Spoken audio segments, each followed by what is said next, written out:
2024 की लोकसभा चुनाव की घोषणा हो चुकी है। यह नोएडा की सीट है जहां से आपको बता दें कि समाजवादी पार्टी और गठबंधन के प्रत्याशी डॉक्टर महेंद्र नागर को यहाँ टिकट दिया गया है। आइए बात करते हैं। क्या सर आपका नाम? मेरा नाम मनोज सिंह चौहान है। मैं प्रदेश सचिव समाजवादी पार्टी उत्तर प्रदेश से हूँ। यहाँ से जैसे आपको मालूम होगा कि महेश शर्मा को जो कि टिकट दिया गया है, बहुत पहले से कई बार सांसद रह चुके हैं यहाँ से। क्या लगता है इस बार डॉक्टर महेंद्र नागर इन्हें हरा सकते हैं? बिल्कुल निश्चित। जनता बड़े परेशान है। महेश शर्मा जी 2 बार यहाँ सांसद रह चुके हैं, कोई कार्य आज तक उन्होंने किया है। 10 साल में वो अपना एक भी कार्य आज जनता को नहीं बता पा रहे हैं। विरोध तो होता है, मैंने देखा गाँव में विरोध होता है, लेकिन क्या यह विरोध वोटों में परिवर्तित हो पाएगा? क्योंकि गाँवों में विरोध नहीं है, शहरीकरण में विरोध है इस बार उनका। जो उन्होंने एक भी काम किया हो, किस मुंह से वो जनता के बीच में जाएंगे? कोई कार्य उन्होंने नहीं करा। गांव के साथ साथ शहरीकरण में भी जब विरोध हो गया है तो इसका मतलब निश्चित हार उनकी इस बार है। ये सीट डॉक्टर महेंद्र शर्मा की है या मोदी के विश्वास में चुनाव लड़ा जा रहा है? देखिए, जुमलेबाजी में जनता आ गई है। कोई भी आदमी जब पहली बार झूठ बोलता है तो लोग उसको सच समझ लेते हैं। जब देखा जनता ने कि 2014 में मोदी जी जब उन्होंने नारा दिया कि 2 करोड़ लोगों को रोजगार, 15 लाख रुपया, जुमला जो उन्होंने छोड़ा, जनता आ गई थी, भ्रमित हो गई थी, कांग्रेस से त्रस्त थी उस समय। जनता ने उनको चुना, लेकिन 10 साल में उन्होंने देखा कि इनसे बड़ा झूठा तो आज तो कोई पैदा ही नहीं हुआ। मोदी जी का ना तो मोदी जी का जादू चलेगा, ना महेश शर्मा जी का जादू चलेगा। जनता समझ चुकी है राम है। एक सवाल यह उठता है, जब राम मंदिर नहीं बना था तो क्या राम की पूजा नहीं होती थी? बिल्कुल होती थी, आज भी होती है, पहले भी सदियों से होती आई है, त्रेता युग से होती आई, आज ही थोड़ी हो रही है। लेकिन बीजेपी कहती है कि हम राम मंदिर बना के पूरी तरह से भारत को हिंदुत्व की तरफ ले जा रहे हैं। यही तो जुमला है इन लोगों का। पब्लिक समझ चुकी है, जनता समझ चुकी है, यूथ पढ़ा लिखा है, आज की डेट में पढ़ा लिखा, यूट्यूब खोलता है, देखता है, हिस्ट्री देखता है। इन लोगों को आज रोजगार कहाँ है? पकोड़े तल रहे हैं। MBA कितनी इंडस्ट्री नोएडा में आ रही है। अखिलेश जी की गवर्नमेंट जब 2012 से 2017 थी, इतना डेवलपमेंट उत्तर प्रदेश की इस औद्योगिक नगरी जो नोएडा उत्तर प्रदेश को सबसे ज्यादा रेवेन्यू देता है, सबसे ज्यादा विकास हमारे अखिलेश जी ने नोएडा में किया। गोंडा माफियाओं की सरकार अखिलेश यादव की सरकार और इस समय योगी आदित्यनाथ की सरकार, आपको लगता नहीं कुछ अंतर दिखाई दे रहा है? कि कोई गुंडे माफिया की नहीं, ये सिर्फ मैंने बताया ना भी, ये जुमलेबाज है। जितना बढ़िया से जुमलाबाजी कर रहे हैं लोगों को, लेकिन आज की डेट में कोई नहीं देख रहा। आज की डेट में लोग अपना पेट पालते हैं। पहले जब घर में खाने को दाने नहीं है, कहाँ से क्या होगा? कहाँ को जा रहा? 5 किलो राशन मिल रहा लोगों को? कुछ नहीं मिल रहा। अभी कल हम लोग प्रचार में गए थे, जो गरीब महिलाएं थी उन्होंने हम लोगों से कहा कि सर मुझे भी बोलने का मौका दीजिए। हमने कहा बोलिए। उन्होंने स्पष्ट कहा केवल वो भारतीय जनता पार्टी के जो कार्यकर्ता, जिनको पैसे के बल पे, 100 रुपए के बल पे, 200 रुपए के बल पे, जिनका वोटर ID कार्ड ले लेकर रख लेते, उनको लाइन में लगा के सिर्फ राशन उन्हीं को दिया जा रहा है। आम जनता को कोई राशन नहीं दिया जा रहा। और राशन देने से क्या गरीब का पेट भरेगा? राशन चाहिए, रोजगार। तो रोजगार कैसे सृजित होगा? अच्छे इंडस्ट्री खुले या फैक्ट्री वगैरह और ऐसे साधन हों जिनसे लोगों को रोजगार मिल पाए। इसमें देखिए, मैं अगर कहता हूं कि मोदी जी के द्वारा विकास किया जा रहा है, डेवलपमेंट किया जा रहा है, क्या उसके अगेंस्ट कोई नई सरकार ऐसा कर पाएगी? बहुत ज्यादा कर पाएगी। इन्होंने क्या किया? कुछ भी नहीं किया। अब हम यहाँ लोकल स्तर पे देखें, किसानों ने कई ग्रेटर नोएडा में कई महीने मूवमेंट चलाए हैं, पड़े रहे, किसी ने सुना ही तक नहीं। क्यों? आप मुआवजे संबंधी हैं, उनके जो और सुविधाएं हैं उनके लिए है। अब ये लगाइए, यहाँ का जो लोकल है, ना तो वो एडमिशन करा पा रहा है स्कूलों में, ना अच्छी तरह उनका हॉस्पिटलों में इलाज हो पा रहा है। क्या सुविधा दी है इन लोगों ने यहाँ पे? देश में बढ़ता हुआ कर्ज आपको मालूम, 205 लाख करोड़ का कर्ज भारत सरकार पे है इस समय। तो ये कर्ज का बोझ सरकार बनने के बाद अगर बीजेपी दोबारा रिपीट करती है, ये कम होगा कि बढ़ेगा? ये तो बढ़ेगा भी। सरमाएदारों को जो भागीदारी बढ़ रही है इसमें, उनके अपने लिमिटेड लोग हैं इसमें जो सरकार चला रहे हैं। तो क्या लगता है जनता इसको समझ पाएगी? जनता समझ रही है। जनता भूखमरी के कगार पे है। इससे बेहतर और क्या समझेगी? एक बार बताइए, जो कर्ज है, जब मनमोहन सरकार थी तो लोग कहते थे ये गूंगा प्रधानमंत्री है, कुछ नहीं बोलता था। तब देश पे लगभग 55 लाख करोड़ का कर्ज था, और आज बोलने वाला प्रधानमंत्री अगर 205 करोड़ का कर्ज कर दिया है, तो इससे जनता तो खुश है? कोई खुश नहीं है। केवल मीडिया में दिखाई दे रहा है खुश। बाकी यदि आप धरातल पर जाओगे तो आपको सब पता चल जाएगा क्या पोजीशन है। किसानों को कोई वाजिब मूल्य नहीं मिल रहा फसल का, गन्ने का भुगतान आज तक नहीं हुआ। जाइए वहां पे देखिए क्या हाल है। सबसे बड़ा ऐसा मुद्दा चल रहा है देश में चंदा और धंधे का, इलेक्टोरल बॉन्ड का जो मुद्दा चल रहा है, इलेक्टोरल बॉन्ड का जो मुद्दा चल रहा है, क्या लगता है? मोदी जी ये कहा था कि ये तरह मैंने संस्था बनाई जिसके तहत लोग लीगल तरफ से चंदा देंगे, ये लीगलिटी सही लग रही है आपको? कौन सा लीगल है भाई? ये लीगल है। आप ईडी को भेजते हैं, सीबीआई को भेजते हैं, आईटी को भेजते हैं, उसी व्यक्ति के यहाँ 6 महीने पहले आप उनके यहाँ पूरी रेट डालते हैं, उसी के बाद फिर वही कंपनी आपको 2000 करोड़ रुपए का चंदा दे देती है। ये क्या है? ये लोगों को डरा के धमका के उस तरह से नहीं देश चलता। आप बात कीजिए, देखिए हिंदुस्तान के किसानों का देश है। हाँ, किसानों का देश है। आज हिंदुस्तान में 700 किसान शहीद हुए, उसमें कुछ कहना है? 700 किसान शहीद हुए। लोकतंत्र तो खत्म हो चुका है। आज अपनी बात कहने की क्षमता किसी में नहीं है। लोकतंत्र खत्म हो चुका है, ये कैसे आप कह रहे हैं? ऐसे नहीं हुआ। लोकतंत्र में बात, हर व्यक्ति को अपनी बात रखने की छूट है। संविधान में बड़ा अच्छा बाबा भीमराव जी ने हमारे को सुविधा दी। आज बताइए, आप किसान, पहली बार हिंदुस्तान में हम लोगों ने भी, हिस्ट्री में हमारे बुजुर्गों ने भी बैठे हैं, किसी ने देखा हो कि अगर किसान आंदोलन अपनी मांगों को लेकर के कहीं प्लेटफॉर्म पे जाना चाह रहा है, उसके बीच में आप क्या रोका, कैसे रोका? आतंकवादी आ रहे थे, किसान आ रहे थे। कहा तो ज्यादा आतंकवादी थे, खालिस्तानी थे। कौन खालिस्तान? आप किसानों को खालिस्तान समझोगे? उन पे गोलियां चलाओगे? उन पे बैरिकेड लगाना ठीक है, आप बैरिकेड कानून व्यवस्था को, सब कुछ जो भी हुआ, किसानों पर गोलियां चली, बैरिकेडिंग हुई, मार भी हुई, पानी के बौछारें फेंका गया, लेकिन नारा चल रहा 400 पार।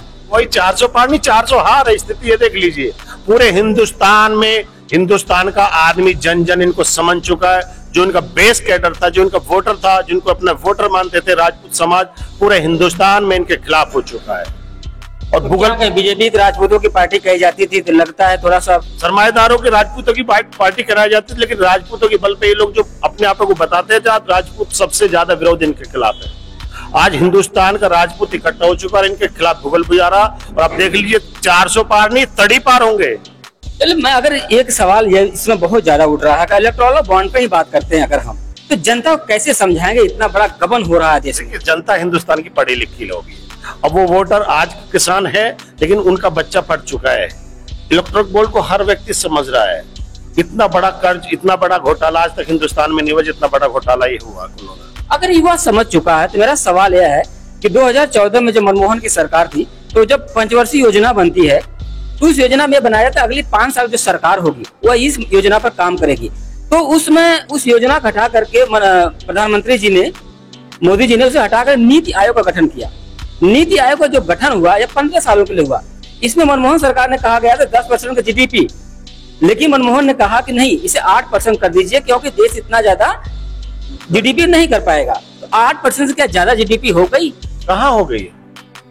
कुछ तो है ही नहीं, कुछ भी तो नहीं है। कहाँ है आज की डेट में? जीडीपी का जंका पीटा जा रहा है। अगर आप गूंगे प्रधानमंत्री से तुलना करें तो क्या लगता है आपको? कौन से होंगे? वो अर्थशास्त्री थे, वो हिंदुस्तान के सबसे बड़े अर्थशास्त्री प्रधानमंत्री। पढ़ा लिखा व्यक्ति, हार्वर्ड से पीएचडी। एक मिनट, एक पढ़ा लिखा व्यक्ति होगा, जो समझदार व्यक्ति होगा, वो बहुत कम बोलता है।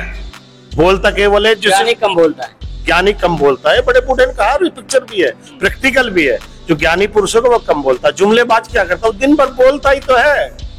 ऐसे ही बोलते हैं दिन भर। डमरू तो बजाते डोल रहे हैं। श्री राम जी का नाम इन्होंने उठा लिया। श्री राम जी इनको ऐसी गदा बजाएंगे से हनुमान जी, इनकी पीठ जो उनके नाम पे श्री राम जी के नाम को बनाते आ रहे हैं ना, इनका सर्वनाश होना चाहिए। इसमें तो पीटा रहा है डंका। जैसे जीडीपी की बात की जा रही बहुत तेजी से, जो गोदी मीडिया वो दिखा रहे कि जीडीपी बढ़ती जा रही भारत की, वो 8% का जीडीपी क्या मनमोहन सरकार की पार कर पाएगी बीजेपी सरकार? मुझे नहीं लगता।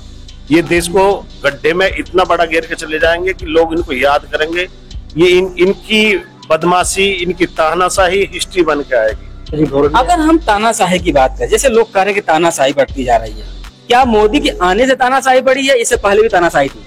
नहीं, मोदी के आने से तानाशाही बढ़ी है। इन लोगों ने तानाशाही बढ़ाई है। देखिए, केजरीवाल जी को जबरदस्ती जेल में डाल रखा है। सबसे ज्यादा घोटालेबाज ये है। शराब घोटाला इन्होंने किया है, उसको जबरदस्ती जेल में डाला। मुझको भी 2 दिन के लिए क्या पार्टी छोड़ो और माफी मांगो। मुझे भी 2 दिन के लिए पार्टी में, मैं समाजवादी पार्टी में, मुझे भी 2 दिन के लिए जेल भेज दिया था। इतनी बड़ी तानाशाही है। झूठा मुकदमा लिखा। आपको सुनना चाहिए, सरकार कह रहे, सुनना चाहिए ना सरकार के विषय में। क्या सुना है? ये सब झूठी बातों को सुना है, नहीं सुन पाएंगे। आप डरेंगे नहीं तो फिर कैसे? क्यों डरेंगे? जब गलत काम करते नहीं तो कैसे डरेंगे? अब इन्होंने झूठा मुकदमा 151 का मुझ पर मिला, बस 151 का झूठा मुकदमा लगाया। आपको मालूम होगा झारखंड के मुख्यमंत्री हेमंत सोरेन को जेल में डाला गया। उसके बाद दूसरी कार्रवाई हुई, केजरीवाल शराब नीति के जेल डाला गया, उनको भी अभी जेल में ही है। क्या लगता है ये तानाशाही बढ़ती जा रही है या वाकई ये सब घोटालेबाज हैं? नहीं, तानाशाही है ये, कोई भी घोटाला नहीं है इनके ऊपर। अभी देख लीजिए, जनता इनको जवाब देगी, जनता जवाब देगी इनको। अब गए इनको वोट नहीं मिलेंगी। आप देखोगे हर एक बिरादरी की पंचायत हो रही है, इनको घुसने नहीं दिया जा रहा और इनको जो है बीजेपी वालों को भगाया जा रहा है हर एक जगह से। महेंद्र नागर को कहा जाए कि लोकसभा जो नोएडा के यहाँ से जीत करके पहुंचेंगे देश की लोकसभा में। जरूर पहुंचेंगे, ईमानदार व्यक्ति है, जरूर पहुंचेंगे। और इनका जो है एक फर्जीवाड़ा जो इस लोकसभा पे इन लोगों ने घोटाला कर रखा है वोटों का, आपको जानकारी ना हो, जो वोटों का घोटाला कर रखा है अपने वर्करों की, सुनिए, अपने वर्करों की जो वोट है, जो जेन्युइन वोट है 20,000 है तो ठीक है 20,000 डाल दीजिए, कोई दिक्कत नहीं है। लेकिन 10-10 जगह जो बना रखी है, 10 एक वोट, एक वर्कर की वोट 10 जगह बनी हुई है। 2 बजे के बाद में आप बताइए, 2 बजे के बाद में कैसे वोट परसेंटेज नोएडा का बनता है? आप बताइए ना मुझे कि जैसे ईवीएम जैसे है, ईवीएम को लेकर के चल रहा बात है, अगर वोट की बात ऐसी कर रहे हैं आप, तो वोट और ईवीएम दोनों मिलकर तो काफी अंतर हो जाएगा फिर तो। इसीलिए तो 4.5 लाख का अंतर चलता है। 3 लाख से जीतता है, 2.5 लाख से जीतता है। क्या आप गाँव तो जनता को समझा रहे हैं?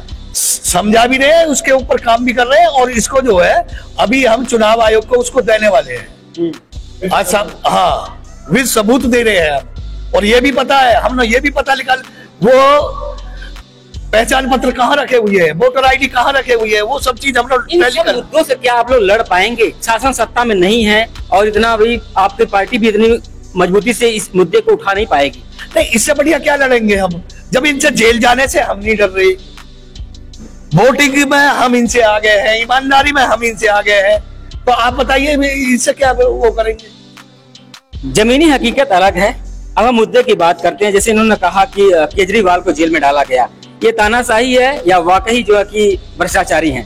देखिए, आप एक बात बताइए, हिंदुस्तान में ये पहली बार हुआ है कि सिटिंग मुख्यमंत्री को जेल में डाला जा रहा है। हाँ, पहली बार। अब झारखंड के मुख्यमंत्री जी को उन्होंने जेल में डाल दिया, केजरीवाल जी को दिल्ली के मुख्यमंत्री जी जेल में डाल दिया।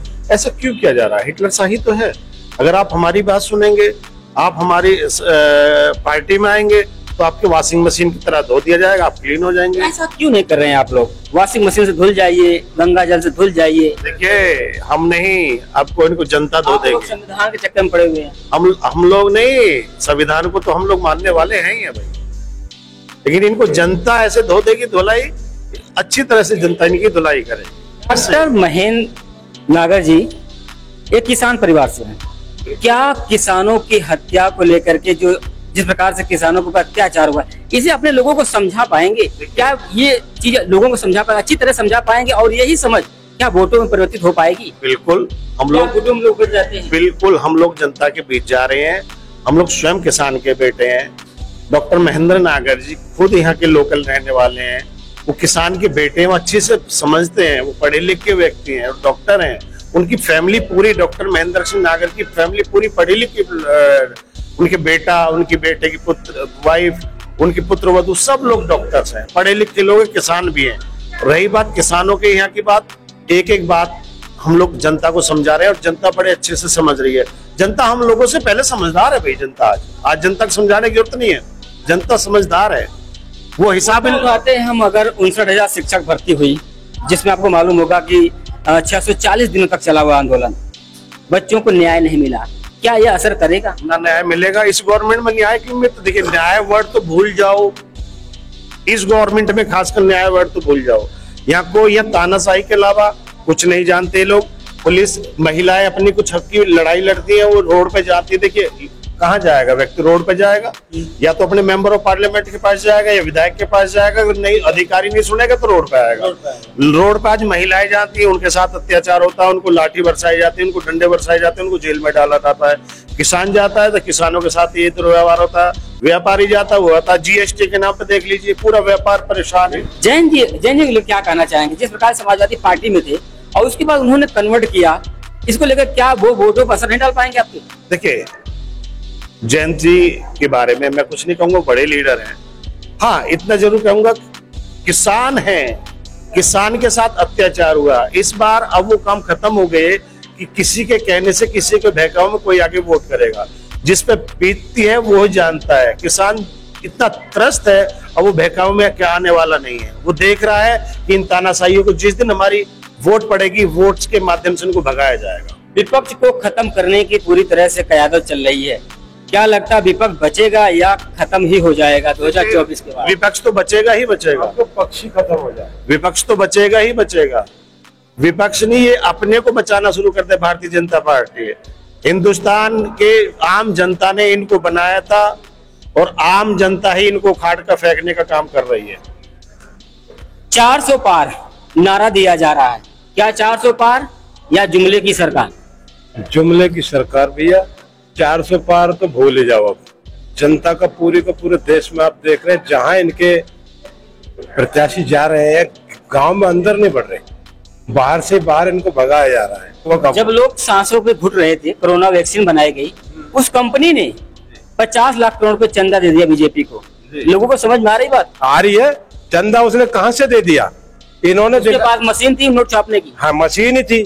सरकार ने उसको कॉन्टेक्ट दे दिया, अब हम आपके खाते में पैसे भेजेंगे। उसमें से 500 करोड़ इनके खाते में आ गया, जो इनका वो कमीशन था, और बाकी जनता का पैसा तो इनके जेब में कुछ होता है क्या? जनता का था, जनता का होता है ये पैसा। ये समझा पाएंगे आप? समझा रहे हैं, पैसा तो जनता का ही बहुत होता है। बढ़िया मंत्री हैं नितिन गडकरी जी, जानते ही होंगे आपको। उन्होंने कहा कि मैं जिस कंपनी को, मेगा इंजीनियरिंग को उन्होंने कुछ प्रोडक्ट दिया था बनाने के लिए, रोड, उन्होंने कहा कि बहुत फायदा किया, 5000 करोड़ का फायदा हुआ देश के लिए। क्या लगता है आपको? कहाँ 5000 करोड़ का फायदा हो गया? ये छोटे से लेकर के, इनका आम कार्यकर्ता से लेकर के प्रधानमंत्री तक सब जुमलेबाज। नितिन गडकरी बड़े ही सच्चे और ईमानदार नेता थे, लेकिन इलेक्टोरल बॉन्ड में वही कंपनी ने 543 करोड़ का चंदा दे दिया। क्या लगता है आपको? तभी तो मैं कह रहा हूँ, अभी जनता सब समझ चुकी है, जनता पढ़ी लिखी है। इलेक्ट्रल बॉल पे इन लोगों के खिलाफ जो आम पब्लिक के अंदर जो मैसेज गया है, जनता एक एक इनका बदला वोट से लेगी और इनके खिलाफ वोट करके इनको देश से भगाएगी। अंतिम में आप नोएडा की जनता को क्या कहना चाहेंगे? मैं नोएडा की सम्मानित जनता से एक अपील करूंगा, आपने 10 साल महेश शर्मा जी को देखा, आपने 2012 में 2017 तक उत्तर प्रदेश में समाजवादी पार्टी को आदरणीय अखिलेश यादव जी के नेतृत्व में सरकार चलाई, उनको देखा। आप समझदार हैं, जनता वो देखे कि डेवलपमेंट किसने किया है।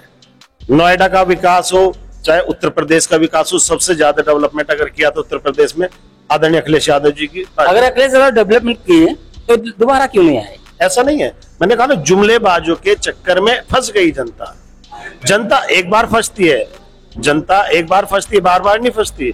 इनको इस बार सबक सिखाएगी, जनता सिखाएगी और इनको उखाड़ फेंकने का काम करेगी।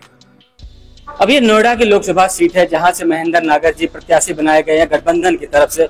अब देखना यह होगा क्या नोएडा की जनता को लोग समझा पाते हैं या नहीं, या दोबारा फिर से महेंद्र शर्मा यहाँ से सांसद बनेंगे। देखते रहिए भारत में 24 राजेश यादव के साथ। जय हिंद, जय भारत।